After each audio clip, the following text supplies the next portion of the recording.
بسم اللہ الرحمن الرحیم الحمد للہ رب العالمین والصلاة والسلام علی اشرف الانبیاء والمرسلین وعلی آلہ وصحبہ اجمعین اما بعد اعوذ باللہ من الشیطان الرجیم بسم اللہ الرحمن الرحیم ان اللہ یأمرکم ان تؤدوا الامانات الی اہلہا وَإِذَا حَكَمْتُمْ بَيْنَ النَّاسِ أَن تَحْكُمُوا بِالْعَدْلِ إِنَّ اللَّهَ نِعِمَّا يَعِظُكُمْ بِهِ إِنَّ اللَّهَ كَانَ سَمِيعًا بَصِيرًا صدق اللہ مولانا العظیم۔ محترم حضرات، اساتذہ کرام اور طلبہ عزیز، اللہ تعالیٰ کا بے حد احسان ہے کہ اس نے ہم سب کو اپنا پاکیزہ علم حاصل کرنے کے لیے اس جگہ جمع فرمایا۔ آپ جس علم کے لیے آئے ہو یہ وحی والا علم ہے۔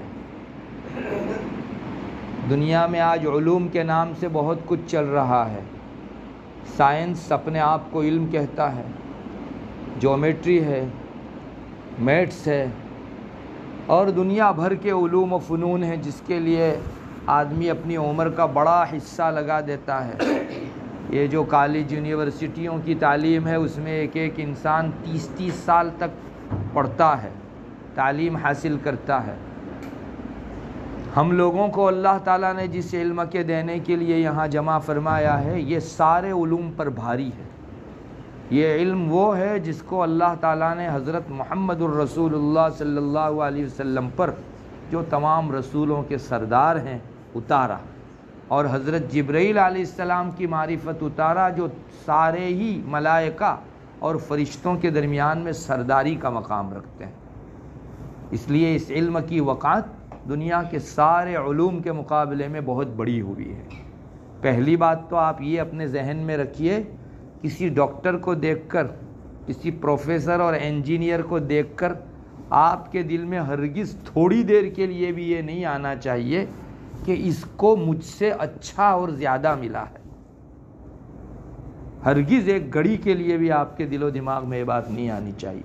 حدیث شریف میں آتا ہے، بعض آثار میں یہ چیز ملتی ہے، جس کو اللہ تعالیٰ نے قرآن کریم کا علم دیا، اس نے پھر کسی اور چیز کی طرف للچائی نگاہ رکھی تو اس نے اللہ کے کلام کی ناقدری کی۔ یہ بنگلے، یہ کوٹھیاں، بڑی بڑی کاریں، بڑے بڑے عہدے، بڑے بڑے منصب، قرآن کی اس نعمت کے مقابلے میں ان کی کوئی حیثیت نہیں۔ یہ اللہ کا وحی والا کلام ہے جس کو سننے، سمجھنے، پڑھنے، پڑھانے کے لیے ہم لوگ یہاں جمع ہوئے ہیں۔ الحمدللہ بڑی سعادت کی چیز ہے۔ ہمارے دل کے اندر ایک گھڑی کے لیے بھی نہیں آنا چاہیے کہ میں کوئی بڑا دنیاوی عہدہ حاصل کرتا تو زیادہ اچھا ہوتا۔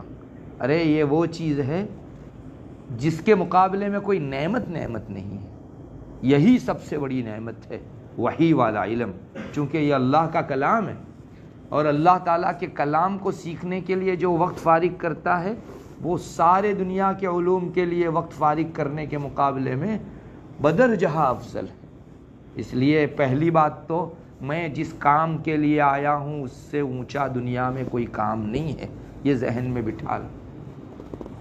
تب آپ وقت بھی دے سکو گے، پوری توجہ کے ساتھ پڑھ بھی سکو گے اور مقصد حاصل ہو سکے گا۔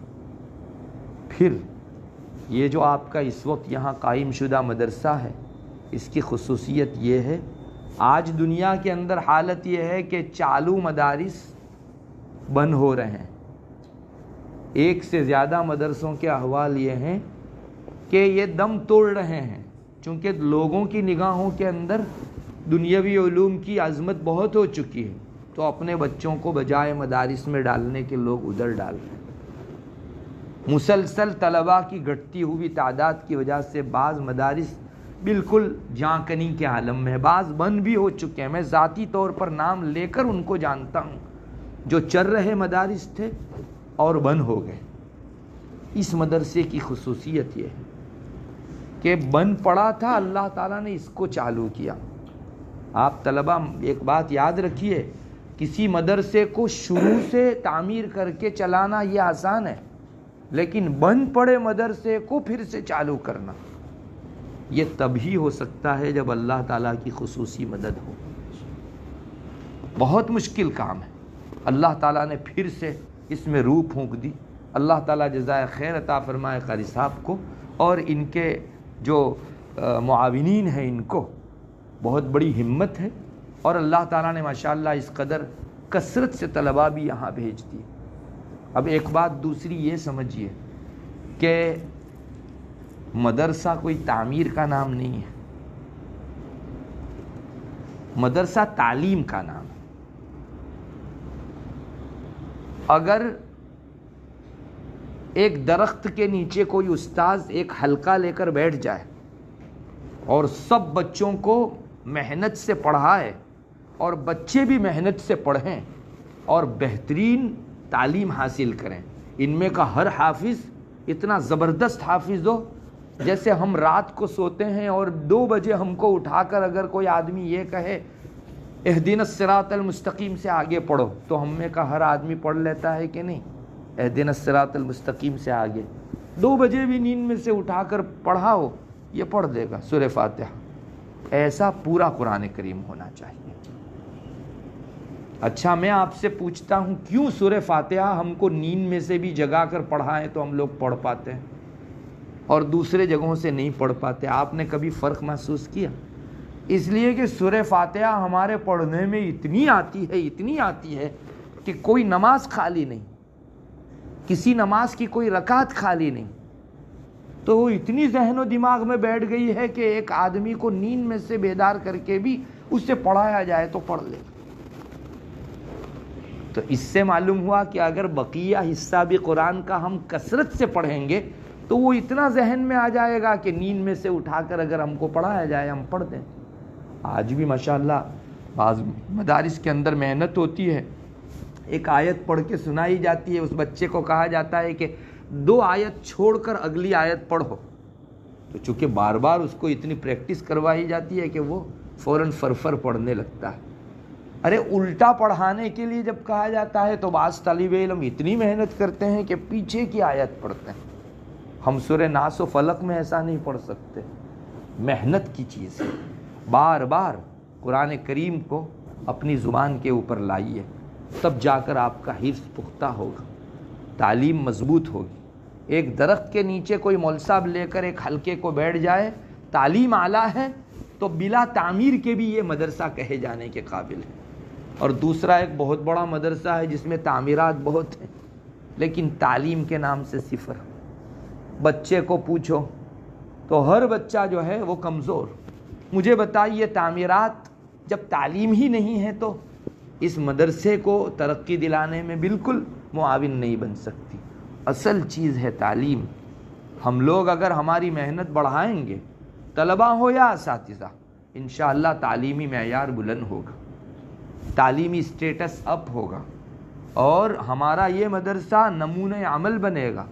دوسری جن جگہوں کے اوپر تعلیمی کمزوری ہے وہ حضرات انگلی دکھائیں گے کہ فلاں مدرسے میں بھی بچے اتنا ہی وقت دیتے ہیں لیکن ان کی تعلیم بہت اعلیٰ درجے کی ہے. ہمارے مدرسے کو ہم کیوں اس آئیڈیل کے اوپر نہ چلائیں اور وہاں بہترین تعلیم ہو رہی ہے تو وہاں کا نظام ہم لوگ قائم کریں. دیکھیں کہ وہاں طلباء محنت کیسے کرتے ہیں.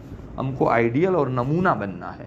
اس لیے آپ اپنی ذات کو نچوڑ دیجئے قرآن کریم کے پیچھے. ایک بات یاد رکھنی چاہیے، جو حفظ یاد کرنے کی چیزیں ہیں ان میں 2 چیزیں بہت ضروری ہے پکا کرنے کے لیے. ایک تو آپ کو یکسوئی چاہیے. آپ اگر بیٹھے ہیں اور 4 طرف توجہ دے رہے ہیں تو زبانی یاد کرنے والی چیز آپ کو محفوظ نہیں رہے. کتابیں ہو یا قرآن کریم، یہ جو شروع درجات کے اندر نحو صرف کی کتابیں یاد کروائی جاتی ہیں ان میں بھی یہی ہے. طالب علم ہر طرف دیکھتا رہے، کوئی بھی آیا اس کی طرف التفات کرے، اس طالب علم کو پکا یاد نہیں ہو سکتا. اس کو تو اپنی جگہ ایسا دھن سے بیٹھ جانا پڑے. مغرب بعد سے جب سے یاد کرنے بیٹھا، گھنٹی پڑی اس وقت تک اس کی نگاہ نہیں اٹھنی چاہیے. اس کو یکسوئی کہتے ہیں. آپ ہیں سب کے بیچ لیکن تنہا ہیں. میں ہوں، کتاب ہے اور یاد کرنے کا میرا مشغلہ، اس کے علاوہ مجھ سے لوگوں کی آمد و رفت سے کیا سروکار، کوئی آتا جاتا رہے، مجھ کو اس سے کیا لینا دینا۔ یہ سب سے پہلی چیز یکسوئی ہے۔ دوسری چیز ہے تکرار۔ آپ بار بار پڑھیں گے نا تو یاد کرنے کی چیز راسخ ہوگی۔ عربی کے اندر کہاوت مشہور ہے، الشیء اذا تکرر تقرر۔ چیز جب بار بار پڑھی جاتی ہے تو جمتی ہے۔ سورہ فاتحہ ہمارے دماغ میں کیوں جم گئی؟ ہم نے اتنی کثرت سے پڑھی سورہ فاتحہ کہ دوسری صورتیں اتنی کثرت سے پڑھی ہی نہیں، تو آج سورہ فاتحہ خوب یاد ہے۔ تو 1 مرتبہ 2 مرتبہ 5 مرتبہ نہیں، 50 مرتبہ 100 مرتبہ پڑھو۔ پھر آپ مجھے بتائیے کہ طالب علم یہ شکایت کرتا ہے کہ مجھے یاد نہیں ہوتا۔ بار بار پڑھنے کی وجہ سے کون سا بھی طالب علم ہوگا انشاءاللہ ضرور اس کے ذہن کے اندر قرآن کریم بیٹھے گا۔ پھر دوسری کتابوں کے مقابلے میں قرآن کی خصوصیت یہ ہے کہ اللہ نے اس کو یاد کرنے کے لیے آسان بنا دیا۔ خود قرآن میں اللہ نے فرمایا ہے وَلَقَدْ يَسَّرْنَا الْقُرْآنَ لِلذِّكْرِ فَهَلْ مِن مُدَّكِرٍ۔ اللہ نے خاص آسانی پیدا فرمائی۔ دوسری کتابوں کے بارے میں یہ نہیں ہے، وہاں ڈبل محنت ہے، یہاں سنگل محنت سے اتنا فائدہ ہے جتنا وہاں آپ ڈبل محنت کر کے پہنچ سکتے ہو۔ قرآن کریم کے اندر ایک پلس پوائنٹ بینیفٹ کی چیز یہ بھی ہے کہ کم یاد کرنے میں بھی زیادہ ہو جاتا ہے، تو پھر زیادہ یاد کرے گا تو راسخ کیوں نہیں ہوگا ذہن؟ بار بار پڑھو۔ ہمارے طلباء کیا کرتے ہیں؟ سبق یاد کر لیتے ہیں اور یاد کرنے کے بعد 2-4 مرتبہ میں تھوڑا اطمینان ہو گیا کہ چلو زبان پر آ گیا تو بس کر دیتے ہیں۔ پھر استاذ کے پاس جاتے ہیں تو وہاں اٹک آتی ہے، پڑھ نہیں پاتا۔ ارے اس کو 4 نہیں 40 مرتبہ پڑھنا چاہیے تھا۔ آپ جب 4 مرتبہ میں محسوس کرنے لگو کہ اب میں سنا سکوں گا، اس کے بعد جو ہے مزید پڑھو اس کو، 50 مرتبہ 40 مرتبہ اس کو پڑھو۔ انشاءاللہ استاذ تو کیا، وقت کے کسی بڑے علامہ کے پاس بھی آپ کو بٹھا دیا جائے گا، آپ کو ڈر نہیں ہوگا۔ میں نے پہلے سے تیاری کر رکھی ہے، 50 مرتبہ پڑھ کے کسی کے سامنے بھی بٹھا دو میں پڑھ لوں گا، کون سے بھی مصلے پر کھڑا کر دو میں پڑھ لوں گا۔ آپ اس سے محسوس کر رہے ہوں گے کہ جو طلبہ شکایت کرتے ہیں کہ مجھے یاد نہیں ہوتا، وہ خامخواہ شکایت کرتے ہیں، وہ اس درجے کی محنت نہیں کرتے جس درجے کی محنت ان کو کرنی چاہیے۔ یہ وہ طالب علم ہوگا جس کو پڑھنا تھا 40 مرتبہ اور اس نے پڑھا 4 ہی مرتبہ یا 8 مرتبہ۔ ارے آپ بڑھو آگے، اور قرآن کریم جتنا پڑھو گے اتنا اجر کا بھی باعث بنے گا، ثواب کا بھی ذریعہ بنے گا، اور ساتھ ساتھ میں آپ کو یاد ہوتا چلا جائے گا۔ چونکہ یہاں اکثر طلبہ حفظ کے ہیں، اس لیے ایک اور بات ہمارے اساتذہ سے ہم نے تجربے کی جو سنی وہ آپ کو ذکر کرتا ہوں۔ ہمارے حضرت قاری احمد اللہ صاحب نور اللہ برکتہ سے میں نے خود سنا، فرماتے تھے کہ قرآن کریم پختہ یاد کرے اور رہے، 2 باتیں الگ الگ ہیں۔ ایک تو آپ یاد کر لو، لیکن اس کو پختہ یاد رکھنا یہ دوسرا مرحلہ ہے۔ فرماتے تھے چونکہ میں نے اسکول کے ساتھ حفظ کیا ہے، اب دونوں طرف توجہ کی وجہ سے میرا حفظ قرآن کریم تھوڑا کچا رہ گیا تھا، تو میں اپنے استاذ کے پاس گیا تھا، میں نے کہا حضرت ہر سال جو ہم رمضانی حافظ ہیں، ہر رمضان میں مستقل محنت کرنی پڑتی ہے ہم کو، اور اس کے خاطر میں جو ہے ہر رمضان میں جہاں میرے پاس موقع ہوتا ہے پورے قرآن کی تراویح خود سناتا ہوں۔ ایک بات یہ بھی ہے کہ قرآن یاد رکھنے کے لیے اس سے بہتر اور آسان طریقہ کوئی نہیں کہ آپ کون سے بھی مشغلے میں ہو، کتاب پڑھا رہے ہو کچھ بھی، ہر سال تراویح ضرور پڑھاؤ اور پورا قرآن کریم آپ تراویح میں تنہا سناؤ، آپ کو قرآن کریم یاد رہے گا۔ تو میں نے اپنے استاذ کو کہا تھا حضرت مجھ کو جو ہے کچا رہ گیا ہے میرا قرآن اور بہت محنت کرنی پڑ رہی ہے، تو اس وقت انہوں نے فرمایا تھا کہ قرآن کریم پکا ہمیشہ کے لیے یاد رہے، اس کے لیے سبق اتنا زبردست اور تیزی کے ساتھ سنانا ضروری ہے کہ معمولی سی اٹک نہ آئے اس میں۔ سبق جتنا پختہ جتنا پکا اتنا دیر پا ہمیشہ کے لیے یاد رہے گا۔ آپ لکھ لیجئے، ان کا یہ خاص کہنا تھا۔ اچھا یہی بات میں نے مولانا اسماعیل صاحب منوبری نور اللہ مرقدہ، جو دارالعلوم کنتھاریا کے محتمیم صاحب تھے، ایک مرتبہ میں خانقاہ میں حضرت وہاں قمر الزمان صاحب کے پاس گیا ہوا تھا، تو حضرت کے پاس بیٹھنے گیا مولانا اسماعیل صاحب کے پاس. انہوں نے عربی اول اور فارسی اول میں جو زبانی یاد کرائی جانے والی کتابیں ہیں ان کے بارے میں یہ بات فرمائی کہ استاد اگر سبق پکا سنے اور طالب علم پکا سنا ایک بھی اٹک کے بغیر، انشاءاللہ اس طالب علم کا یہ جو بھی سبق ہوگا وہ ہمیشہ ذہن کے اندر رہے گا. ہم لوگ کیا کرتے ہیں، سبق اٹک کر سناتے ہیں اور پھر چاہتے ہیں بڑی محنت کر کے کہ ہم کو پختہ یاد ہو، تو وہ کمال پھر حاصل نہیں ہو سکتا. یہ آپ نے پانی کا ریلا دیکھا ہوگا، ابھی ٹائلز کے اوپر اگر ہم پانی لگا دیں تو کیسا بلا اٹک کے نیچے چلے جاتا، کوئی رکاوٹ نہیں. ایسا سبق ہونا چاہیے.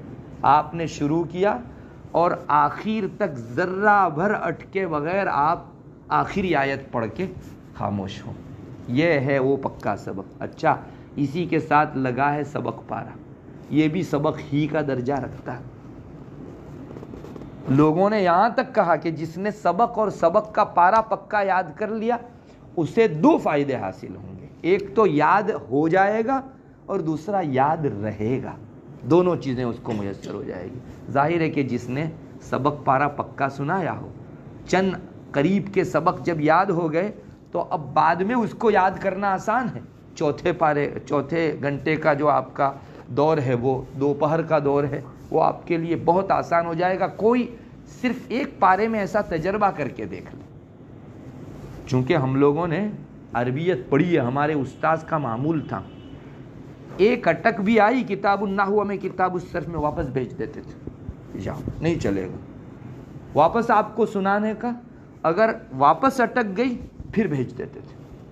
جب تک وہ پانی کے ریلے کی طرح سبق نہ ہو جائے اس وقت تک چلاتے نہیں تھے. الحمدللہ میں شیخی نہیں بگارتا، آپ کے فائدے کے لیے اور آپ کی عبرت کے لیے کہہ رہا ہوں. میں کتاب النحو پڑھتا تھا ان دنوں، تو میرے آزو بازو میں دوسری کلاس کے طلباء کہتے تھے تم قرآن پڑھتے ہو کہ کتاب النحو پڑھتے ہو. ہمارے استاذ کا کمال تھا، وہ چلاتے ہی نہیں تھے، تو اتنا فرفر پڑھنا پڑتا تھا کہ اس کے بغیر آپ کو چارہ نہیں، ورنہ واپس جانا ہے. یہ 3-4 مرتبہ سبق سنانے کی الجھن میں پڑھنے کے بجائے پہلی مرتبہ پکا یاد کر لو. یہ چیز بہت بنیادی ہے. آپ اس پر عمل کر کے دیکھیں، انشاءاللہ اللہ کی مدد بھی اترے گی. طلبہ ایک بات ٹھان لیں کہ ہم پڑھنے آئے ہیں اور پڑھنے کے سوا ہم کو اور کچھ کام نہیں کرنا. بس اپنا مقصود اور ویژن طے کر لو. اصل میں طالب علم جو ہے وہ اس مقصود ہی کو نہیں پہچان پاتا، اس لیے یہاں آ کر اس کی کوششیں منتشر ہو جاتی ہیں. وہ اس میں بھی لگتا ہے، مجلس بازی بھی چاہیے ہے اس کو، موبائل بینی بھی چاہیے ہے، اور یوں نہیں تو بلا پڑے ہوئے ایسے ہی جو ہے بیٹھا رہے گا، لیکن پڑھنے کے اندر دھیان نہیں دے گا، چونکہ اس کا ویژن طے نہیں ہے میں کس لیے آیا ہوں. آپ اپنے وطن کو چھوڑ کر آئے ہو، ماں باپ کو چھوڑا ہے. وطن چھوڑنا آسان نہیں ہے، وہاں انسان یوز ٹو ہو چکا ہوتا ہے، اور اس جگہ آ کر آپ کو پھر سے یوز ٹو ہونا پڑتا ہے. تو وطن چھوڑنا آسان نہیں ہے، ماں باپ کو چھوڑنا آسان نہیں ہے. وہاں آپ کا جو نظام تھا یہاں گھر کا سا نظام تھوڑا ملے گا. اتنی قربانی کے بعد آپ یہاں آئے ہو اور پھر اپنے مقصد میں آگے نہ بڑھو تو یہ قربانیاں کس کام کی؟ اتنی غفلت تو گھر رہ کر بھی کر سکتے تھے. یہاں آئے ہو اپنی قربانیوں کو ٹھکانے لگاؤ. اتنا آپ کے ماں باپ بھی سہ رہے ہیں آپ کی جدائی کو، صرف آپ کی قربانی نہیں ہے. اس کی قدر کرو، ایک گھڑی بھی آپ کی ضائع نہ جائے، اس کا اہتمام کرو. ایک بات طلباء سے ضرور کہوں گا، وہ یہ ہے کہ آپ کے اچھا اور پکا سبق سنانے کی وجہ سے آپ کے استاذ کا جی ٹھنڈا ہوتا، اس کے دل میں آپ کے تعلق سے ایک سکون بیٹھتا ہے کہ کتنا وفادار طالب علم ہے، کہ میری خوشنودی کے خاطر، کہ استاذ کے دل کے اندر کدورت نہ آئے، اس کا دل نہ دکھے، اس کے لیے خود پر زیادہ محنت لے لیتا ہے، لیکن ایک مرتبہ مجھ کو خوش کر کے رہتا ہے. یہ استاذ کے دل کی ٹھنڈک آپ کی طرف اس کی توجہ مبذول کرے گی، اس کی دعائیں نکلے گی، اور یہ ایک ایسی چیز ہے جس کو آپ مارکیٹ میں کہیں پیسہ دے کر بھی خرید نہیں سکتے. آپ نے دیکھی کوئی دکان جس میں آپ کو استاذ کے دل کی اندر سے نکلی ہوئی دعائیں ملتی ہو جہاں کروڑا کروڑ روپیہ آپ نہیں لا سکتے اس کو. آپ استاذ کو خوش رکھو اور وہ خوش ہوگا اس سے. آپ اس کو سبق کا پارا جو بھی آپ کے کام ہے اس کو بہتر سے بہتر انداز کے اندر پورا کر کے دو. ایک اور چیز ہے طلباء کے راستے کا بہت بڑا روڑا جو طالب علم کو بڑھنے نہیں دیتی، وہ ہے وقت کو ضائع کرنا. اس نے طلباء کا جتنا نقصان کیا ہے شاید کسی چیز نے اتنا نقصان کیا. مغرب بعد کی پڑھائی میں بھی استاد جب تک ہیں تب تک ہم برابر پڑھیں گے. استاد اپنی ضرورت کے خاطر ادھر ادھر تھوڑا سا ہوا کہ طالب علم نے بات کرنا شروع کر دیا. اس سے زیادہ نادان طالب علم کوئی نہیں ہے. بھائی تم بات کرو گے، نقصان استاذ کا ہونے والا ہے یا آپ کا؟ کل کو سبق کے موقع سے الجھن کا شکار آپ ہی ہوں گے. اس لیے ایسی نادانی مت برتو. آپ کی عمر کچی ہے لیکن اتنا تو سمجھ سکتا ہوں کہ میں آیا ہوں پڑھنے کے لیے تو مجھے پڑھنا ہی چاہیے، دوسرے کسی کام میں مشغول نہیں ہونا چاہیے. تو آپ یہ کام بھی کیجئے، استاد ہو نہ ہو میں تو اللہ کے خاطر آیا ہوں، پڑھنے کے لیے آیا ہوں. میں نے قربانی دی ہے، میرے گھر والوں نے قربانی دی ہے، وہ ٹھکانے اور صحیح جگہ لگنی چاہیے. استاد ہو نہ ہو آپ اپنے پڑھائی کے اندر دھیان لگاتے رہیے. ہمارے یہاں کلاس میں بعض طلباء تھے، عربی اول کی میں بات کرتا ہوں، ایسے جیسے آپ قرآن حفظ یاد کرتے ہو وہاں بڑی بڑی کتابیں زبانی یاد کرنی پڑتی ہے. یہ طالب علم مغرب کے وقت جب پڑھنے آتا تھا نا تو پٹلہ ایسے رہتا ہے، یہ اس طرح سے جیسے سب پٹلے کی طرف رک کر کے بیٹھتے ہیں، یہ بیٹھتا ایسا تھا. لیکن جو ہی مغرب کی چھٹی ہوتی تھی گھنٹے ڈیڑھ گھنٹے کے بعد تو ایسا گھوم جاتا تھا، اس کو پتہ بھی نہیں چلتا تھا کہ میں گھوم کر اس طرف ہو گیا. کلاس والے اس کو ہنستے تھے کہ کیا مجنون قسم کا آدمی ہے، اس کو یہ بھی پتہ نہیں کہ کس طرف رخ کر کے. لیکن یکسوئی اتنی تھی اس کو پتہ ہی نہیں کہ میں یاد کرتے کرتے کرتے کرتے ایسا گھوم گیا ہوں اس طرف. اس کا پہلا نمبر آتا تھا.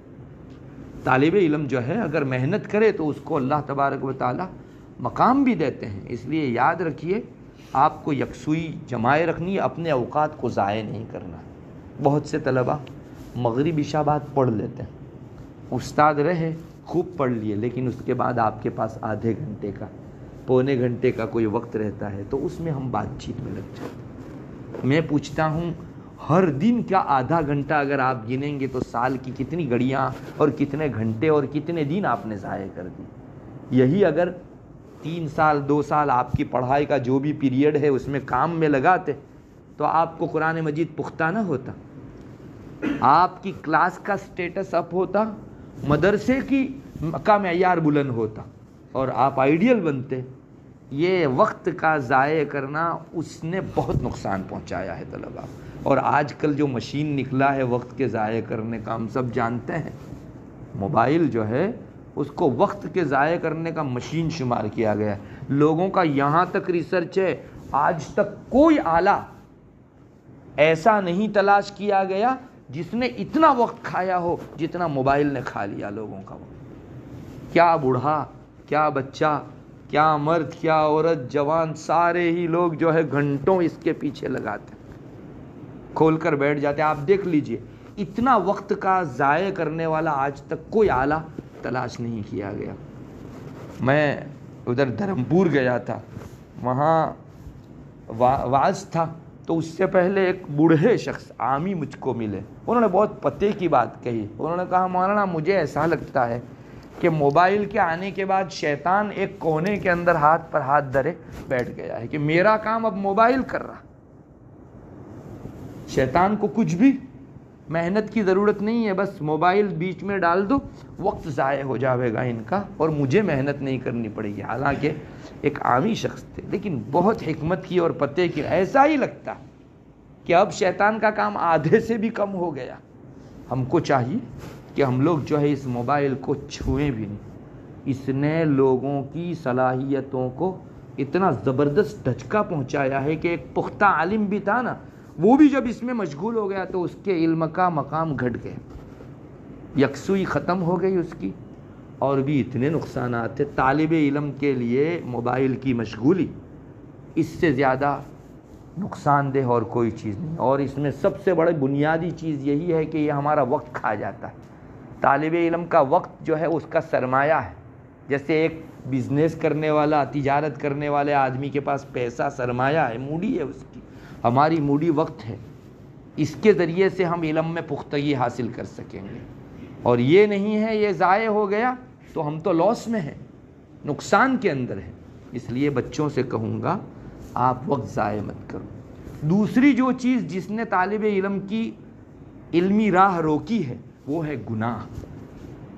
ایک طالب علم کتنا ہوشیار ہو، کتنا ہی ذہین ہو، اور ایک مرتبہ دیکھ کر یاد کر لیتا ہو، لیکن جب وہ گناہ میں مبتلا ہو جاتا ہے تو اس کی وجہ سے اس کی علمی ترقی رک جاتی. میں تو آگے بڑھ کر آپ کو تجربے کی روشنی میں یہاں تک کہوں گا، گناہ نے بعض طالب علموں کی علمی استعداد گھٹائی ہے. اتنا ہی نہیں بلکہ ان کو راہ علم سے ہٹا کر دور ڈال دیا. پڑھنے سے محروم ہو گیا.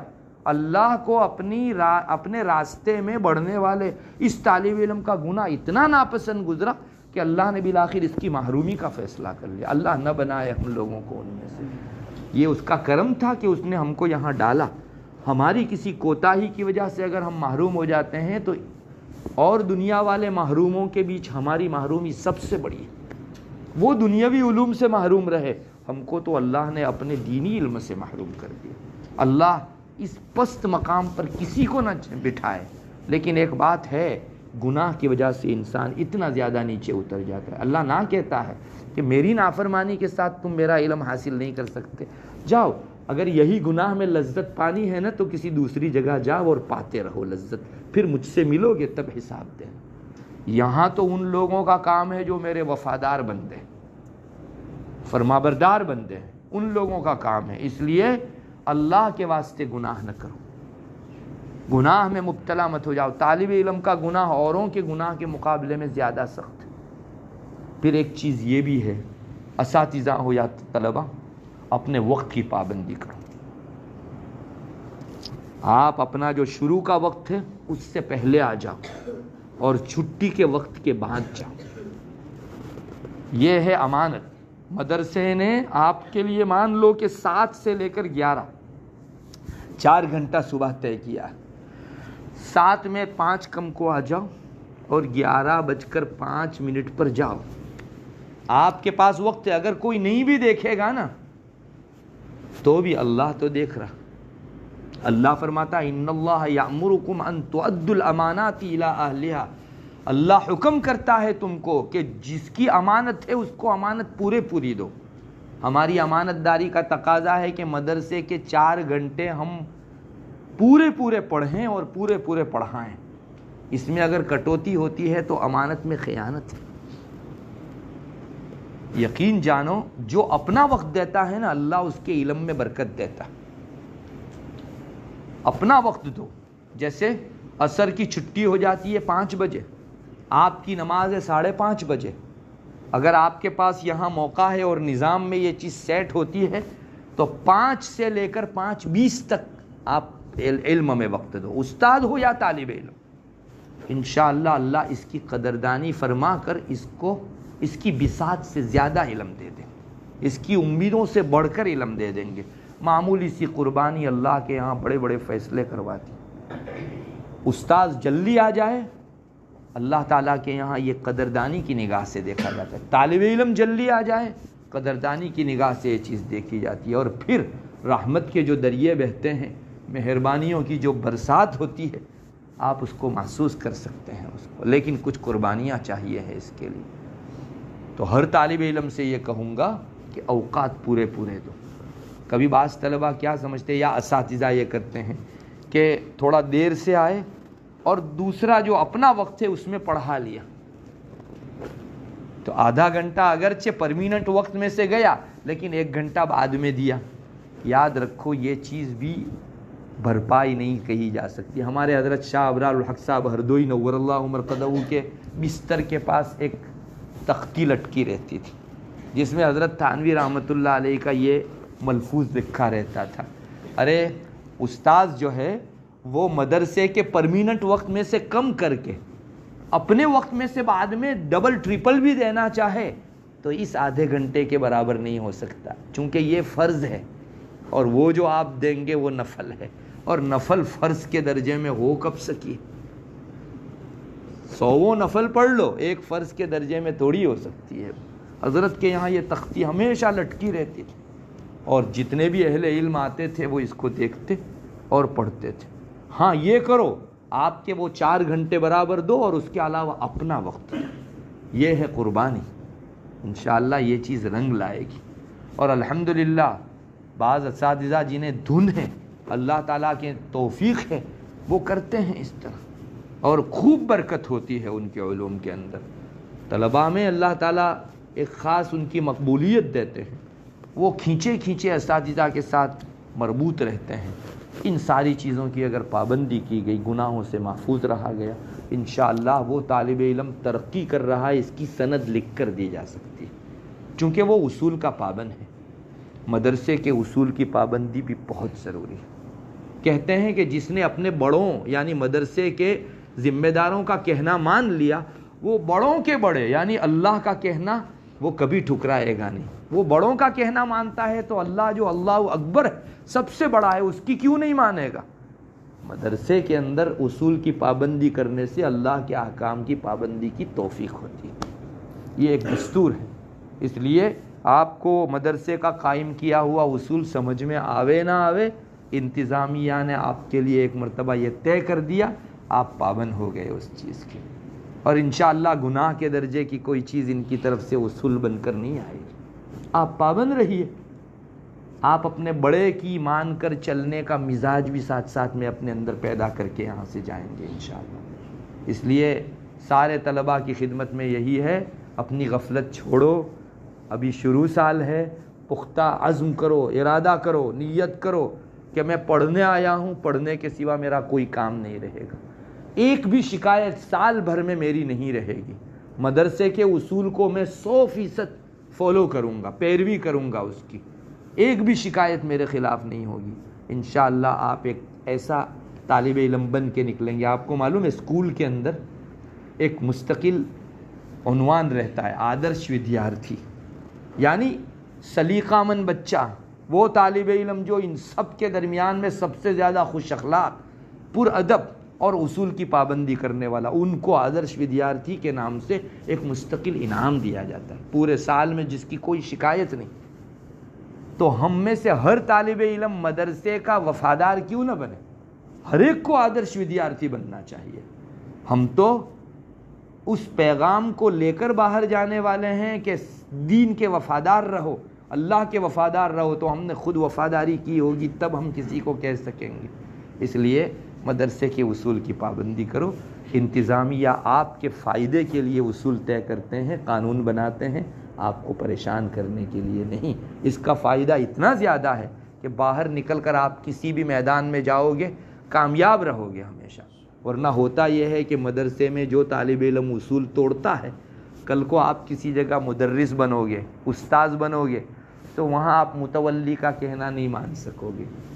آپ کے درمیان میں چونکہ اس نے اصول توڑے ہی ہیں تو ہمیشہ عادت بن جائے گی، اب یہ کسی جگہ ٹک ہی نہیں سکتا، اور ہمیشہ یہاں وہاں کہہ کر عمر گزر جاتی ہے اور انسان کی خدمت کا دائرہ تنگ ہو کر رہ جاتا ہے۔ اس کے برخلاف جس نے ماننا سیکھا، اپنے بڑوں کی مان کر چلنا سیکھا، کسی بھی میدان میں بٹھا دو یہ اپنا لوہا منوا دے گا انشاءاللہ۔ تو یہ بھی بہت ضروری چیز ہے۔ ایک چیز ہے نماز کی پابندی۔ بچوں ہم نے تو یہاں تک تجربہ کیا، جو بچہ نماز کی پابندی کرتا ہے اس کا پہلا اثر یہ ہوتا ہے کہ اس بچے سے گناہ کے جذبات کم یا ختم ہو جاتا ہے۔ دوسرا فائدہ یہ ہوتا ہے کہ علم میں برکت اترتی۔ تکبیر اولیٰ کے ساتھ آپ نماز پڑھیے، 5-10 منٹ پہلے چلے جائیے، قبلیہ پہلے کی جو سنتیں ہیں ان کو ادا کیجیے۔ نماز کے بعد اطمینان سے آپ اللہ سے دعا کیجیے اور تسبیحات پڑھ کے پھر لوٹیے۔ یہ ہے پابندی نماز کی۔ آپ کے دل میں ایک پیاس رہنی چاہیے، میرے رب کی نماز کب ادا کروں۔ حدیث شریف میں آتا ہے کل قیامت کے دن اللہ 7 قسم کے لوگوں کو اپنے عرش کا سایہ عطا کرے گا۔ ان میں سے ایک آدمی وہ بھی ہوگا جس کا دل نماز میں اٹکا رہتا تھا. ابھی ہم نے عصر پڑھی, ہمارے دل میں یہ ہے کہ اللہ کا مغرب والا فریضہ آنے والا ہے, میں پھر انشاءاللہ جلدی پہنچ جاؤں گا اور پورے دھیان سے نماز ادا کروں گا. یہ وہ ہے جس کا دل نماز میں اٹکا ہے. سب لوگ پسینے میں شرابور ہوں گے محشر کے میدان میں, اللہ اس کو اپنے عرش کے نیچے سایہ عطا کرے گا. نماز کی پابندی, پہلا فائدہ یہ ہے کہ آپ گناہ سے بچو گے, انشاءاللہ ختم ہو جاوے گا جذبہ. دوسرا یہ ہے کہ سبق میں برکت اترے گی. تیسرا فائدہ یہ ہے کہ آپ جب پڑھ کر باہر نکلو گے اللہ تعالیٰ آپ سے اپنے دین کا کام لے گا. اس سے برائی نہیں, خیرات پھیلے گی. نماز کی پابندی کرنے کے بڑے فوائد ہیں. اللہ کرے ہم لوگ جو ہیں ان چیزوں کی طرف دھیان دیں. یہ جو بڑی بڑی موٹی موٹی کچھ چیزیں تھیں طلباء کے اور اساتذہ کے لائق, وہ آپ کو سنا دی. اللہ ہم کو عمل کی توفیق عطا فرمائے. وآخر دعوانا الحمدللہ. بس دعا کر لیجئے. بسم اللہ الرحمن الرحیم. اللہم انت السلام ومنک السلام تبارک یا ذا الجلال والاکرام. اللہم صلی علی محمد النبی الامی وعلی آلہ وسلم تسلیما. اے اللہ ہمارے گناہوں کو معاف فرما. بڑے گنہگار ہیں, بہت خطاکار ہیں, چھوٹے بڑے نئے پرانے تمام گناہوں کو معاف فرما.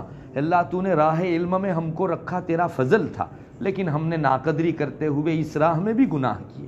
اے اللہ ہمارے اس گستاخی کو معاف فرما, جرم کو معاف فرما, بے ادبی کو معاف فرما.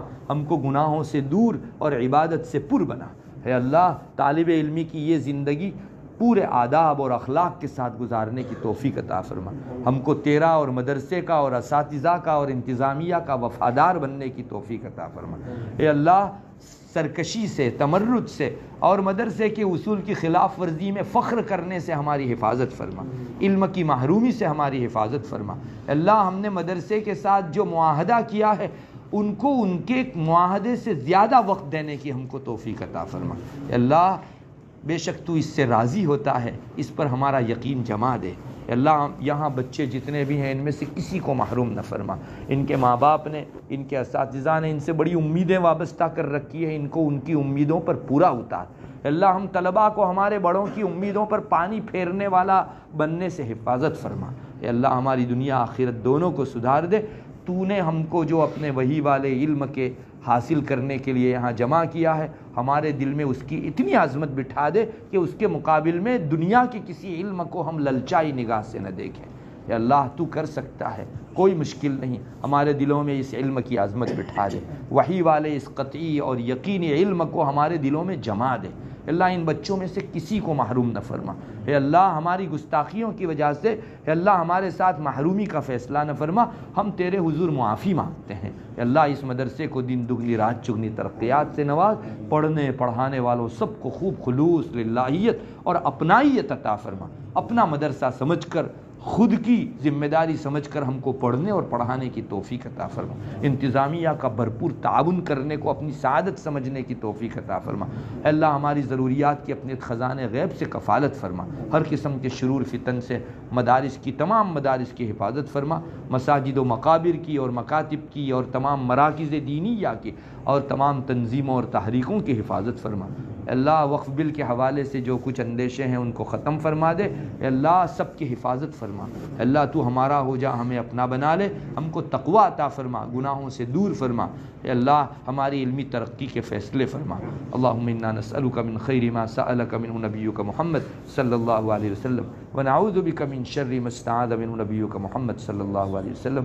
انت المستعان وعلیک البلاغ ولا حول ولا قوة الا باللہ. سبحان ربک رب العزة عما یصفون وسلام علی المرسلین والحمد للہ رب العالمین.